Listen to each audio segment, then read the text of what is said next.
The claim you hear when they're talking about ISO 20022 is it includes rich data. I think that's marketing. I think there is a way to include additional data in an ISO 20022 message, but I am unsure how rich that data is. Welcome in, everybody. You're listening to Wrestling Payments, a podcast where we help payment professionals contend with the challenges of modernizing their payments operations and identifying ways to build for the future. If you're interested in payments innovation and modernization, you're in the right place. Now, let's get into it. Welcome to today's episode of Wrestling Payments. What you don't know is this is a rematch. This is the rubber match. I've done 2 recordings so far on this topic. Both of them have gone by the wayside because the take on this topic is really interesting. I'm up 2 minds, and one of them, and I have a presentation for you, one of them has to do with a wrestling term known as a mark. Right? So we're going to talk about ISO 20022 today. It's a new technology. It's not really that new, but it's maybe a new technology to us. And it's used around the world. It's an international standard. It's used around the world for payments messaging. Really the easiest way to say that. And I really am using the word messaging because there are different formats and different standards, and they have different messages. A message could be to make a payment. A message could be to take a payment.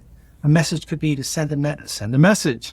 A message could be as easy as saying your payment was made. But it is a messaging system, and it's new to us, I think, in the US. That's the story I'm going to go with.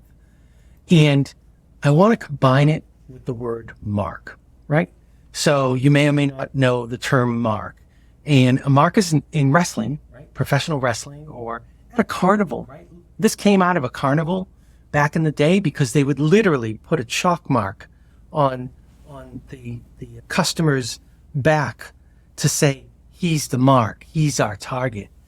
In wrestling, and I got this from Wrestling Terminology website, a mark is an individual who is passionate about professional wrestling and its performers. They are loyal to certain wrestlers and have good understanding of the wrestling industry. In layman's term, we buy into the story, and I do say we, because I buy into the story. I am a good guy. I root for the good guy. I want him to come back in the match. I cheer when he wins. I'm sad when he loses. I am a mark. I'm a mark for ISO 20022. So that's what our first episode had started with. It was like, it's the greatest. You're going to love it. ISO is amazing. I had to calm it down a little bit. The second episode I record that no one's ever going to see because they're deleted. But the second episode was, what is it? We don't know. Is it going to work? Is it not going to work? So it was the opposite end, which I had a lot of trouble with because I am a mark. It's hard for me to be, because ISO is certainly not a bad guy. I could talk about ISO as a bad guy if it was, but it's not. This is I recently presented at a Reuters payments transformation in the US. Reuters is a UK company. They came over to the conference. I moderated a panel of ISO folks, and they were marks, just like me, but they were using it in their business today. They were using the full message set. When we talk about ISO, our introduction in payments is through RTP, which uses a version of ISO, and FedNow, which uses their own version, adopted version of ISO. These were, JP Morgan was one of them.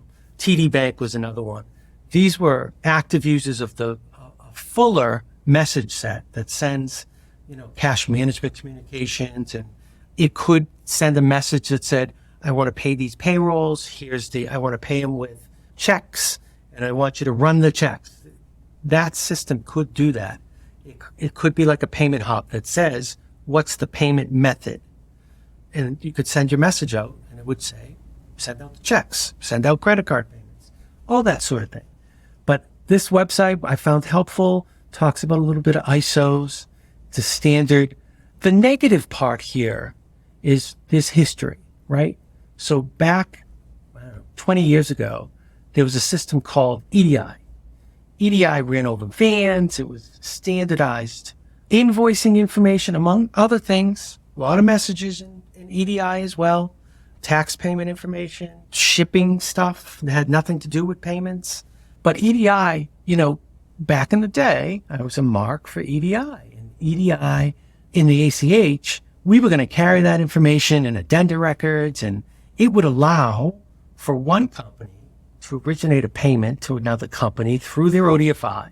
The ODFI would carry the EDI information in the addenda record. It would send it to the RDFI. The RDFI would have it in the addenda record, and it would be available to the company. The problem, the challenge, is financial institutions are financial institutions and companies are companies. The idea of stuffing the information into an addenda record with the ACH, for example, and then unstuffing it out of the RDFI and sending it to someone else, it got really clunky. It got really difficult. That's why this ISO, I'm trying not to be a mark, that's why this ISO is different. So an ISO messaging system can sit at both a company and a financial institution. And the company could send the ISO 20022 message that says, make a payment. Here's the data. They could send that message out of their system to the financial institution. They could at the same time send their shipping information to whoever they're shipping the products to. It's a different thing, I think. And here's why I'll tell you why EDI in ISO 20022 is different. So I have this next slide talks about, so I have slides. If you want to go look at the YouTube, there's slides. Talks about everywhere ISO 20022 is showing up, right? Back in the day, we had Fed EDI. It was showing up in ACH addenda records. Interesting. The Fed came out with a product to Fed EDI to translate, so you could receive a message from an institution and translate the invoice into an invoice and send it to the customer. Not really streamlined, not really additive. Informational, if you wanted to see you got a payment and for which invoices, but the idea of ISO or EDI is computer to computer communication. My accounts payable go into your accounts receivable. My company knows I paid you. Your company knows you got paid. No one has to press a button. No one has to touch anything. No one has to rekey anything. That's the ideal straight-through world. That's not what was happening, or EDI. EDI still flows today. But talking about ISO 20022, the ACH, just like EDI, allows for ISO 20022 data to be mapped into addenda records. That exists today. I did find an update from 2021, but that's probably been around for a decade. RTP, back in 2017, RTP said, we're going to come out with an instant payment network, and we're going to use as our messaging system a version of ISO 20022. They got permission, they adapted it, they published their standards out. They're using ISO 2022. Swift, actually March of this year, Swift adopted ISO 20022 for their messaging system. So they're now using a Swift message. If you're unfamiliar, Swift is a messaging system that says we need to pay someone over in a foreign country. We have the network to communicate that message. Doesn't travel with money. There's no settlement involved. But they're now using ISO 20022 as their messaging system. They adopted it. The next one is the Federal Reserve. Federal Reserve last month, in July 2023, came out with FedNow. It is similar to the Clearinghouse RTP as it is an instant payment network. It uses their own ISO 20022 message set, but it's if you can read an RTP payment message from an ISO 20022, you can read a FedNow message system. They are the same for intent and purpose, but with some slight variations that the Fed and the clearinghouse may or may not work on over time to make those interchangeable. I'm not announcing it's interchangeable. It could be, but it is not today. Moving forward, to show you the impact, the implications of this ISO 20022, the clearinghouse in November of this year with their CHIPS system. CHIPS is very similar to a wire transfer. If I've read the marketing, it's the biggest international money transfer system. It does do some netting. It does operate in a different way than a wire transfer from the Fed, but they are starting to use ISO 20022 November of this year.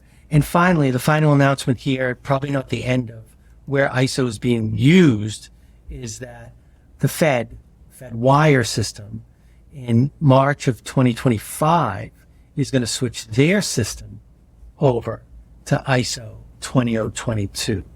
So if you are in the mind of a strategist, all of these payment systems are moving to some form of an ISO standard. You know, in the past, they built their own standards. Wire has its own standard. Wire goes back to the days of the telegram and sending a wire over the wire. CHIPS was a way, the clearinghouse's approach to modernizing the wire system, having a different model on it, but they still had their own language, if you will. All of these organizations are moving towards ISO 20022. I think that has significance. And finally, these slides are actually, and again, if you're online listening to the slides, these are from when I was, take two, when I was anti-ISO 20022. And it just compares EDI back in the day and ISO 20022. And they're both standard-based systems. They have both been adopted by business. They are both, again, EDI and ISO 20022. They are both international standards. The thing I really wanted to call out, and this is maybe the dark side of this presentation, the claim you hear when they're talking about ISO 20022 is it includes rich data. I don't know if I'm going to make people angry at me, but I think that's marketing. I think there is a way to include additional data in an ISO 20022 message, but I am unsure how rich that data is. And maybe I have a different standard. I'm thinking that I can send a gift for a holiday to a relative via an instant payment message and send them a picture too. It's not payment related data, but it is rich data, right? A picture I would classify a picture as rich data. Maybe I'm over thinking this or not thinking this enough, but the rich data I'm having trouble with. So if you have a vendor come into you and say, oh, you can do rich data, via ISO 20022, ask them which rich data. How does that work? I know there is like a tweet, and it's like an old tweet. It's not even like a new tweet. An old tweet used to be 140 characters. I know you can automatically include a 140 character message in an ISO 20022 message. Goes right in the message. I don't know if that's rich. You can include a different message, right? It's a messaging. ISO 20022 is a messaging system. It has lots of messages. There is a remittance message. I don't have enough details on that. I don't know if that is robust enough to say this is rich data. And finally, which I think is a cheat, right? I hate when the bad guys cheat, right? They bring out a foreign object, or they wait for the referee to turn around and they do a cheap shot. Hate those moves. But I think this is that too. You can, in a ISO 20022 message, include a URL.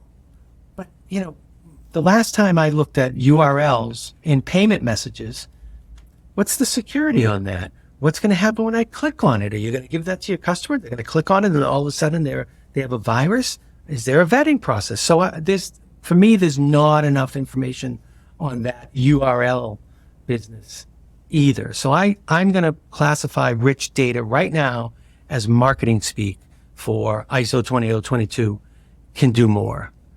I do love the fact that ISO 20022 is not by itself an instant payment system.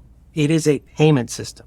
It can carry information, and it carries information for companies around the world that tell you, this was a check payment. This is a check payment. I want you to make a check payment. It is a card payment. It is a wire. Has a lot of uses, both the FedNow and RTP and some international payments have limited that down to instant credits sent over a network. So I'd love any feedback you have on this. I think I probably got the tone of this one right, and you're going to see this one.